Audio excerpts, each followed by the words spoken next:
ശ്രീചിത്രയിലേക്ക് എത്തിയിരിക്കുകയാണ് ആംബുലൻസ്. വളരെ പ്രധാനപ്പെട്ട മൂന്നാം ഘട്ടം അവിടേക്ക് എത്തിയിരിക്കുന്നു. മൂന്നാമത്തെ ആശുപത്രിയിലേക്ക് എത്തിയിരിക്കുന്നു.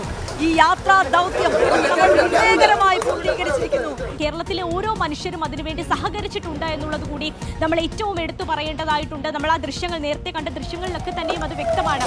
ഓരോ ജംഗ്ഷനിലും 2-3 വഴിയൊക്കെ വന്നിപ്പോൾ ഇപ്പോൾ ശ്രീചിത്രയിലേക്ക് എത്തിയിരിക്കുകയാണ് ആംബുലൻസ്. വളരെ പ്രധാനപ്പെട്ട മൂന്നാം ഘട്ടം അവിടേക്ക് എത്തിയിരിക്കുന്നു. മൂന്നാമത്തെ ആശുപത്രിയിലേക്ക് എത്തിയിരിക്കുന്നു. ഈ യാത്രാ ദൗത്യം വിജയകരമായി പൂർത്തീകരിച്ചിരിക്കുന്നു എന്ന് ഈ ഘട്ടത്തിൽ പറയാൻ കഴിയും. ഹൃദയവാൽവുകൾ ശ്രീചിത്രയിലേക്ക് ഇതാ കൊണ്ടുപോവുകയാണ്. നേരത്തെ സ്വാതന്ത്ര്യം തന്നെ സൂചിപ്പിച്ചു, ഇവിടെ ഇപ്പോൾ അടിയന്തര ശസ്ത്രക്രിയ നടക്കില്ല, ഇവിടെ ബാങ്കിലേക്ക് മാറ്റുകയാണ് ചെയ്യുന്നത്. അതിൽ ഏറ്റവും അനുയോജ്യമായി ഈ ഹൃദയവാൽവുകൾ മാച്ച് ആവുന്ന കുട്ടിയിലേക്കായിരിക്കും ഈ ഹൃദയവാൽവുകൾ മാറ്റിവെക്കുക. ഇന്ന് അടിയന്തരമായ ശസ്ത്രക്രിയ ശ്രീചിത്രയിൽ നടക്കില്ല എന്നാണ് നമ്മൾ മനസ്സിലാക്കുന്നത്. പക്ഷെ അതേസമയം കിംസിൽ ശരിയാവട്ടെ അത് പ്രാർത്ഥിക്കുന്നു.